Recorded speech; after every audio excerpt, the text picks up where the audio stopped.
The Adventures of Sam Spade, Detective.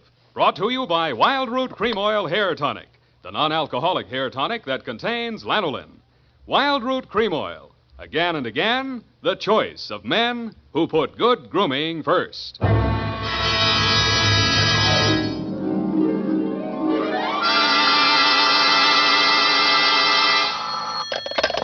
Spade Detective Agency. Bernadine, anything wrong? You sound almost human. It's not Bernadine, Sam. It's me, Effie. F! But I'll tell Bernadine about your compliment. How are things?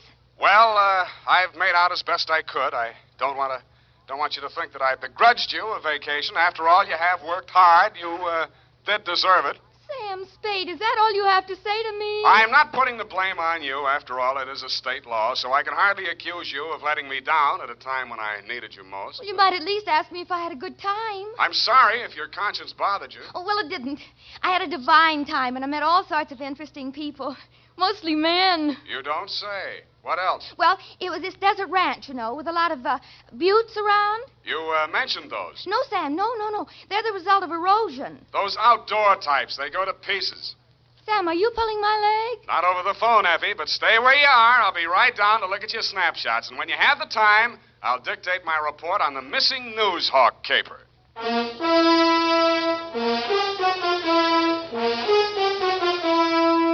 Dashiell Hammett, America's leading detective fiction writer and creator of Sam Spade, the hard-boiled private eye, and William Spier, radio's outstanding producer-director of mystery and crime drama, join their talents to make your hair stand on end with the Adventures of Sam Spade.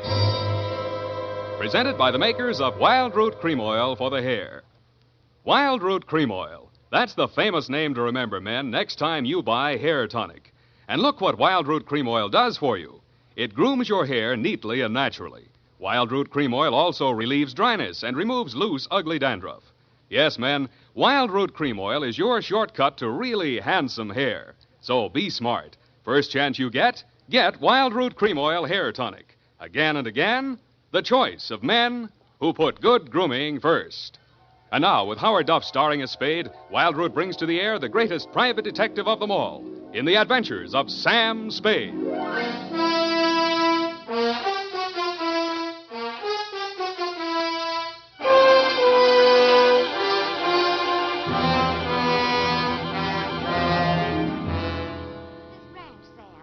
Outside of Kanab on Virgin River. Kanab, the Pearl of the West. Uh-huh. And did I mention the buttes? Oh, well, they're very interesting. The result of erosion. Yes. And it's authentic, too. Fay Hamlin's ranch. You, mean a working ranch? Yes, you see, that way you get into the spirit. Mm-hmm. My job was to feed the chickens. And that's how I met him. One of the buttes? Oh, Sam, he's a very cultured gentleman. Culture smulcher. What's he do for a living? He cures stammering. You don't say. What's his name? Charlie Shank. Charlie Shank? He's the founder of the Shank Institute of Articulative Correction, which I should learn. Articulative correction. Where is this institute? Oh, I have the address here. General Delivery, Butte, Montana. Mm-hmm. You're sure you didn't help him break parole, Effie? Oh, no. We just went on long walks together.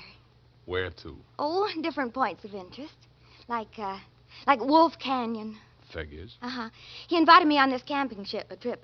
Honorable, of course. Mm. But I couldn't go on account of my sunburn. I had an awful... Oh, I've still got it, you see. And then he went back to Butte. He had to leave in such a hurry he couldn't even say goodbye. Wow. It was a pity, too, because an old friend he hadn't seen in years came looking for him just a few minutes later. With a warrant? No, he was an attendant in a nearby hospital. Mental? Oh, yes, very intelligent. He read me some of his poetry. Maybe you've heard it. A loaf of bread, a jug of wine, and thou. Wait a minute. Isn't that the Rubaiyat of Omer Khayyam? That was written by a guy named Fitzgerald. Well, of course. That's his pen name. Quite a penman. Yes, but he's paid his debt to society. And the other time it was a bad beef. Oh, He naturally. told me all about it. Sure. He cried on my shoulder afterwards. Sweetheart, when you make a mistake, it's a beaut. Sam, nothing happened. Well, I'm glad he cured you of stammering, anyhow. Ready? Oh, yeah. I've got a brand Work, new you notebook. know. Life goes on. I've got a brand new notebook, Sam. I'll just turn over a new leaf. Not a bad idea, dear. Date July 18 to Mr. Alex M. Youngblood. Try that again. Mr. Alex M. Youngblood, P.O., Box 317, San Francisco, From Samuel Spade, license number 1375596. Dear Mr. Youngblood, I need a vacation myself. You need trolley shank. You sound tired, Sam. Fortunately, until I met you, my only experience with any of the men and women who make your newspaper run had been with one of your corner newsboys who shortchanged me 2 times within as many days. I have not read your rag since. But your name looked imposing, and so did the $300 check upon which you had written it.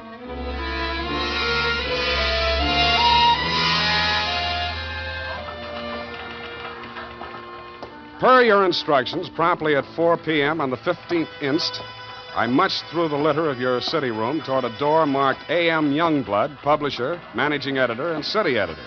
I wondered if you were ambitious, frugal, or 3 men. I did not know that you had good taste until I saw the trim, 20-ish, and toothsome secretary in your outer office. Hello. You're new here, aren't you? Well, I'm not exactly here. I'm just here to see Mr. Youngblood. Oh. The name is Spade. Samuel Spade? Sam, except to my most intimate friends. Well, my advice to you, Sam, is to beat a hasty retreat. He's in a foul mood. Oh? Why? Is he blind or older than he feels? I refer, of course, to your spectacular charm, Miss, if I may call you Miss. Please, this is neither the time nor the place. My name is Phyllis Watson, and my phone number is in the directory, if you're really interested. I could be. Thank you. And if a man answers, tell him you're my French teacher. Oui. You better go in now. If you're late to an appointment with him, you're through. Do you have any more words of wisdom? No, but I hope you can do something to improve his state of mind. He's been awful lately. Good luck, Sam. Thank you, Phyllis Watson. Come in, come in. Now, 1 minute past 4. You must be Mr. Spade. That's right. You're almost late. Sit down, Spade. Cigar? No, thanks. Well, don't expect me to offer a drink.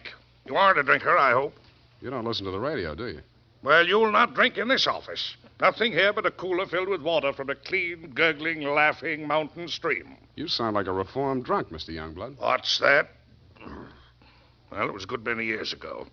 If you don't mind, I'll just paste up the weather report for my morning edition before we talk. Oh, you do that too, huh? Yes, obviously. And with good reasons. I remind myself that I was once a copy boy, and I find it a splendid way to, at least once each day, to lower myself to the level of the working man. There we are. Very hot in Phoenix, I see. Mm-hmm. Just what do you want a detective for, Mr. Youngblood? I was coming to that, Mr. Spade. Sorry. Now, well, first let me warn you that your assignment is a highly confidential one. They all are. In this case, a man's life may be at stake. Mm-hmm. The situation, my newspaper, at my order and under my guidance, has launched a campaign against crime.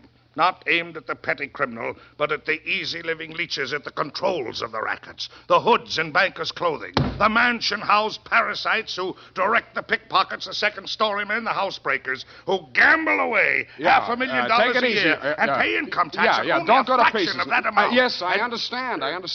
You're after the boys on the safer side of the fences. Well, nicely put, Spade, yes. Thank you. Well, the long and short of it is this. The author of the expose series, Ray McCulley, my top crime reporter, has been missing for 2 days. I want you to find him. What makes you think he's still alive? Good heavens, Spade, why must you suggest that he isn't? Because if I were a mansion-housed parasite in danger of being unhoused by a newshawk, I'd see said newshawk standing in a cement block on the bottom of the bay. I will accept that only when no stone has been left unturned. Every straw and every haystack has been searched. Every... nook and cranny? Yes. Sounds as though you need at least one police force, Mr. Youngblood. Now, why don't you just... No, impossible. We've already had a brush with the police over the expose. I'll not be dictated to at this stage of the game. I started this investigation, and I'll finish it alone. Well, it's a pretty big order, Mr. Youngblood, but times are tough. I'll see what I can do. Good. I hereby turn over to you all the resources and power of this, my newspaper. When one of my reporters is in trouble or danger, sir, I will spend every penny of my fortune, if necessary, to deliver aid and succor to his side.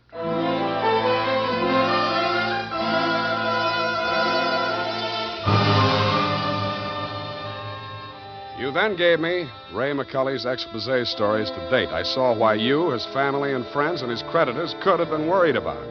They were hot. One followed a stolen car from the time of the heist through the alteration of the body color, tire brands, license number, motor serial number to the time it was shoved onto a used car lot. They named names all the way through.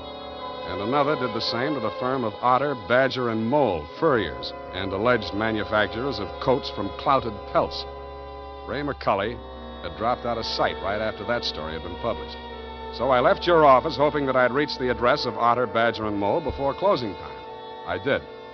The plushy showroom was occupied by a dozen attractive fur-bearing models, female, but wax. The live models, male, were wearing padded shoulders, pointed shoes, and coats tailored for underarm artillery. They would have looked more natural at Madame Tussaud's waxworks, Bertram the burglar section. Hey, what'll it be? Something for the little woman? Where do I find Mr. Otter? Are you the law? Leo sent me. He's in his office. Come on. Oh, wait a minute. Don't crowd me. You say you want to see the boss? On business. Stop nudging me with a rod. In there, hey, move. Okay. Hey, boss. Yes, Woody? Here's Joe here to see you. Leo sent him. I'll nudge him in, Woody. No nudging, Woody. Well. So Leo's sending a man to see me. I wonder why. If you'll comb this character here out of my hair, I'll try and tell you. Sit down, Woody. Thanks. You're new in town. Yeah, that's why Leo sent me. A local muckraker named Ray McCully interviewed you. He also interviewed Leo, but it didn't get printed yet. Leo wants to find him. So do I. How can I help? Well, he walked out of here, went to his hotel, wrote the story, and mailed it in. That's the last anybody's seen of him. Leo was just sort of hoping that you'd already taken care of him. Not yet. That's all I wanted to know. Thanks. Just a moment. Yeah? Leo's sending you out alone? Why not? That's a tough boy, that McCully. He's got plenty of protection. That's what you need. What kind of protection? Go along with him, Woody. Who, me? You're Woody, aren't you? Now, look, Mr. Otter, I don't want to look a gift horse in the mouth, but the way I see it, this is a lone wolf type caper. Hey, what's the matter, hey? You think I'm too good for you? Well, Woody, I wouldn't say that. Good. It's settled then. Take care of him, Woody, and don't mix it up with any of Leo's boys. If he's out to get that rat McCully, he's our friend.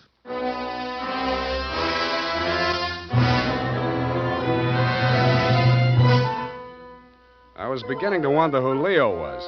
I'd grabbed the name off a calendar on the wall, Leo's Van and Storage.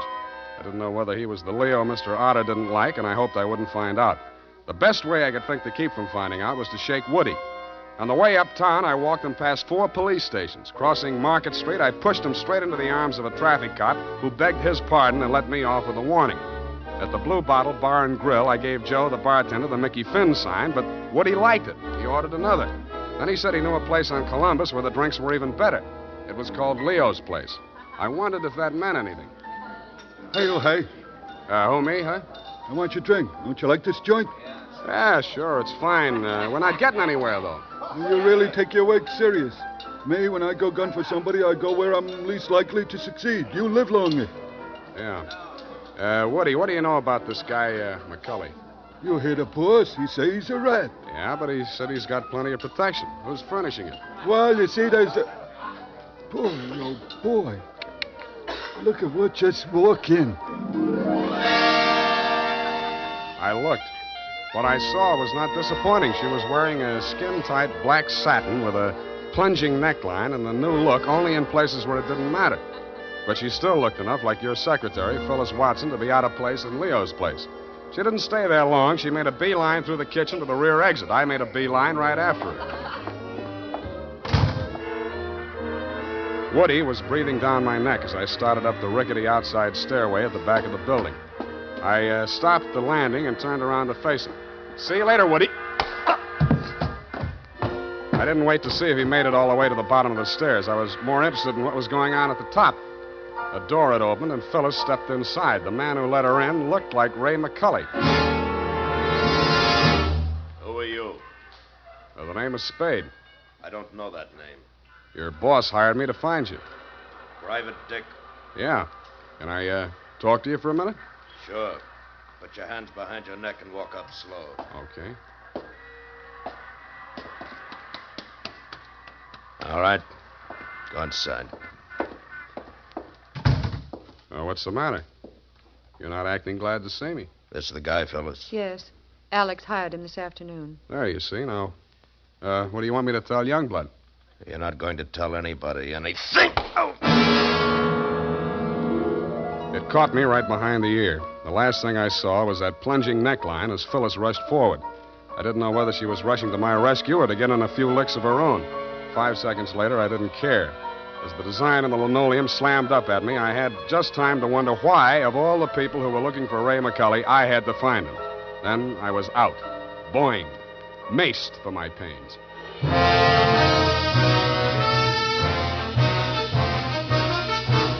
The makers of Wild Root Cream Oil are presenting the weekly Sunday adventure of Dashiell Hammett's famous private detective, Sam Spade.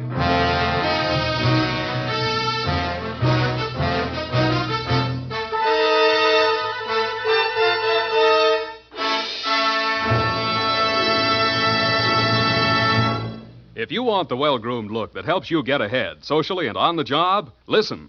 Recently, thousands of people from coast to coast who bought Wild Root Cream Oil for the first time were asked, how does Wild Root Cream Oil compare with the hair tonic you previously used? Better than 4 out of 5 who replied said they preferred Wild Root Cream Oil. And no wonder. Wild Root Cream Oil grooms the hair neatly and naturally, relieves annoying dryness, and removes loose dandruff. What's more, non-alcoholic Wild Root Cream Oil is the only leading hair tonic that contains soothing lanolin. So ask for Wild Root Cream Oil Hair Tonic. Again and again, the choice of men who put good grooming first. By the way, smart girls use Wild Root Cream Oil, too. And mothers say it's grand for training children's hair.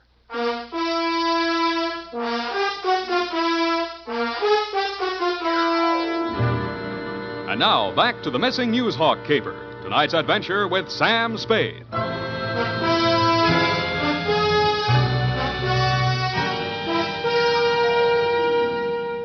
I was lying on the floor in a room with nothing in it but a sink, an army cot, a square of dirty linoleum, and a body.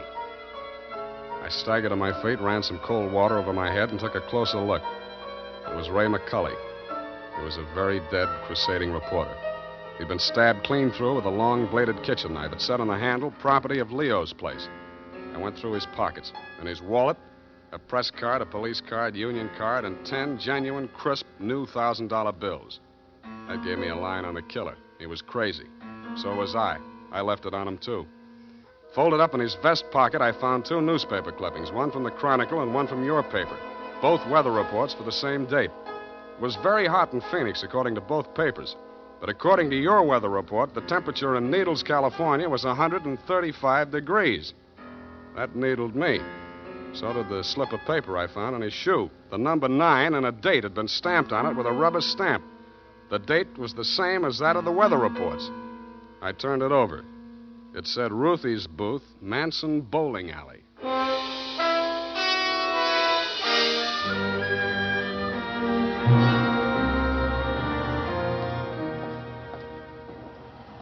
Don't tell me, let me guess. You're the cigar type. Coronas or Panatellas? Thanks, I'm just shopping. I got a nice line of notions. So have I. No, I mean the dolls, the Hollywood dolls. You know, for the bed. Only $1 plus tax. Very reasonable. Say, what's on your mind? Leo sent me. Oh. Are you going to collect the slips hereafter? Well, not tonight. You see, I'm sort of a troubleshooter. Leo's checking up on some of the numbers that didn't come out right. Listen, I'll tell him to his face I don't want any part of those wrong numbers. They're scary. Nuts. Who bought this one? Let me see. Oh, last Thursday. Oh, number 9. How can I forget? He put $500.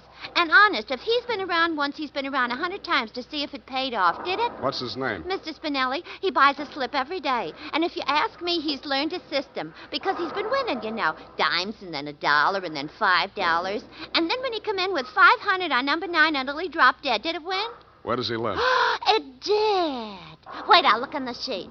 Hey, somebody else was in just this afternoon. Give me that address. Hurry up, will you? Well, it's right around the corner on Manson, 810. Say, maybe that's his system, 8 and 1. Don't that add up to 9? Hey, what's the matter? Where are you going in such a rush?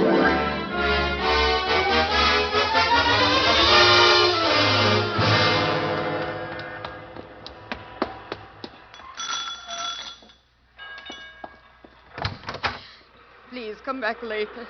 Tomorrow. Next week. Are you Mrs. Spinelli? Yes, please. I had so much trouble. Is your husband home? Oh, my poor man. They take him away. He's dead. Oh, I'm sorry. How did it happen? Who are you? I'm a detective. Maybe I can help you. May I come in? All right. Come on.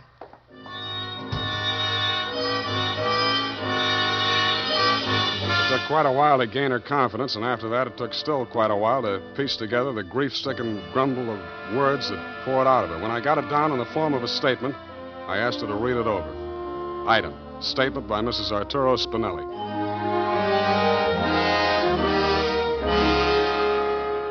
All the time he played those numbers, I told him they're just a bunch of gangsters. They don't let you win. Then he met this man McCulley, a writer for the newspaper. My husband says this man shows him how to win. He wins and wins. Then he goes to bank and takes out all our savings. I begged him not to do it. But no, he was greedy. And this McCulley poisoned his mind. Sure, he won. He brought the money home in his hand. $10,000. I don't want it. I'm scared. I took it while he was sleeping with wine and gave it to the men. I tell him all I want is the 500. He tried to tell me we do good. We help catch the big gangsters. I say we don't want to do so good we get murdered in our beds. So he says, okay. But if I change mine, here is address. I don't change my mind. Because already my husband, he is dead. Has home. Stabbed. No, I don't change my mind.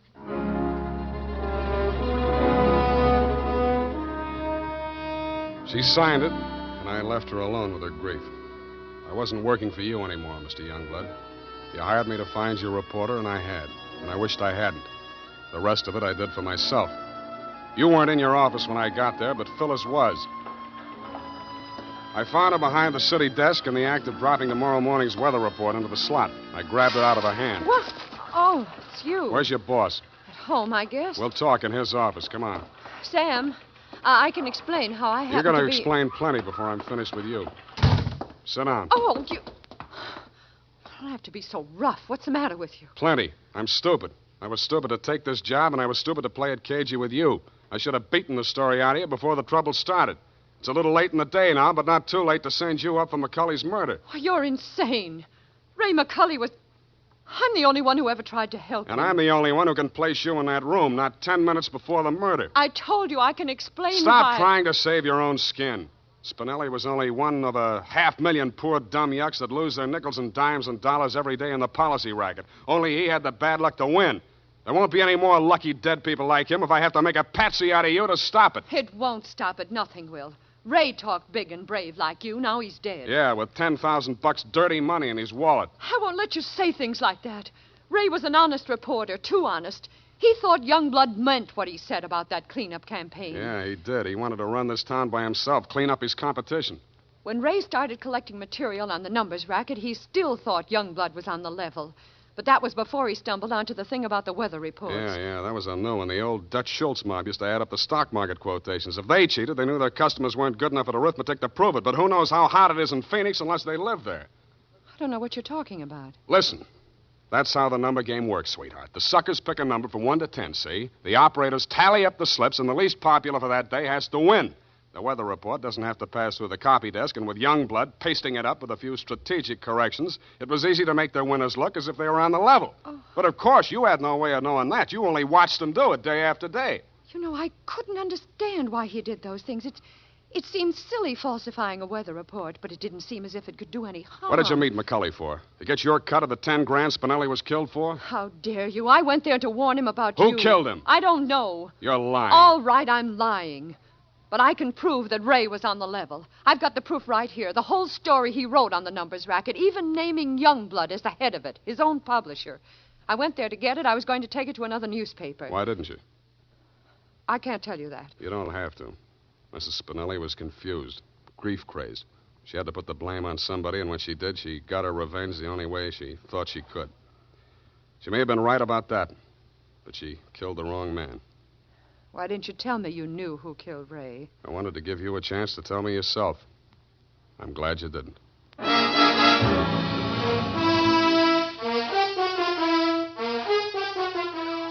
And that, Mr. Youngblood, is the crop. I'm sure you appreciate the fact that I gave the double scoop to your paper. Like Mrs. Spinelli, I have my own ideas of vengeance. Besides, it may up your circulation a little, and you can certainly use a little extra money for your defense. By the way, who's Leo? Period, end of report. But, Sam. Yes, Effie. I thought Mrs. Spinelli killed Ray McCulley. The vacation helped. You're absolutely correct. Mrs. Spinelli killed Mr. McCulley, if you'll pardon the expression. Well, why did she kill her husband? I was wrong. The vacation didn't help. You mean she didn't? She killed McCulley to avenge the murder of her husband. You mean Mr. McCulley killed Mr. Spinelli? Effie, stop. I'll go mad. Oh, you need a vacation, Sam. Look, type that up. The clatter of the keys may stimulate you to further cerebral activity. I beg your pardon, Sam? Brain work. Now, shoot. Oh, brain work. Oh, well, you know best. Tonight, men, or first thing tomorrow, get Wild Root Cream Oil and see what wonders it does for your hair. Notice how easy it is to apply. Notice what a neat, natural job it does of grooming your hair. Notice, too, how effectively Wild Root Cream Oil relieves annoying dryness and removes loose, ugly dandruff. No getting around it. Once you try it, you'll never be without it. So tonight, or first thing tomorrow, call at your drug or toilet goods counter for Wild Root Cream Oil. Get the big economy bottle and the handy new tube that's easy to pack when you travel. Also, ask your barber for a professional application of Wild Root Cream Oil Hair Tonic. Again and again, the choice of men who put good grooming first. Well, here it is, Sam. And you were absolutely right. The typing cleared my mind. It's all clear now except for one thing. Well, let's clear that up right away. Why did Mrs. Spinelli kill her husband? She did not kill her husband. Oh, I'm sorry. I meant, why did Mr. McCulley kill Mr. Spinelli? Kelly did not kill Spinelli. Who's Kelly? McCulley. McCulley's real name was Kelly? Now, let's start all over again. Disregard everything we said up until now. Make your mind a complete blank. All right, Sam. In the first place, McCulley did not kill Spinelli. That's what I said. It was his wife, wasn't it? Now, wasn't it, Sam? Oh, stop teasing me. Sam, why do you look at me like that? Effie, Mr. Spinelli was killed by one of the policy racket hoods to get back the 10 grand he won on the numbers game. Then how did the money get into Kelly's pocket? McCulley's. Why do you insist on using his alias, Sam? Effie, that was a tip of the tongue. I mean, look, Mrs. Spinelli took it to him because she was afraid her husband might be killed for Then it. why didn't they take the money when they killed him? Because Mrs. Spinelli had already taken it. Then she did kill him. Go home, Effie! All right, Sam. I'm sorry I'm so irritable to you, but I thought it's... Well, it's been so long since I've been here, you know, Sam. Angel, you're just tired. Vacations have a habit of doing that to you. After a week or two in the office, you'll be all rested up again. Now, take it easy. You act as though you thought my mind were affected. Come here. Sam, now don't. My sunburn. Oh, it hurts. It's nice to have you back. You look good, too. All tanned and healthy. It's great.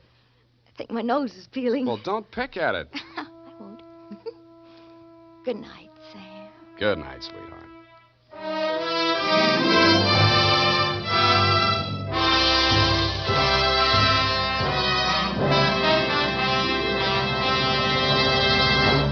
The Adventures of Sam Spade, Dashiell Hammett's famous private detective, are produced and directed by William Spier. Sam Spade is played by Howard Duff. Lurene Tuttle is Effie. The Adventures of Sam Spade are written for radio by Bob Tallman and Gil Dowd, with musical direction by Lud Gluskin. Gil Dowd directed tonight's broadcast in William Spier's absence. Join us again next Sunday for another adventure with Sam Spade, brought to you by Wild Root Cream Oil. Again and again, the choice of men who put good grooming first. This is Dick Joy reminding you to... Get Wild Root Cream Oil, Charlie. It keeps your hair in trim.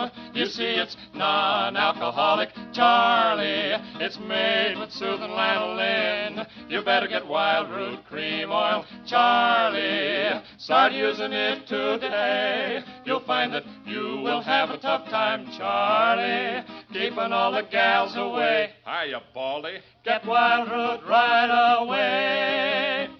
This is CBS, the Columbia Broadcasting System.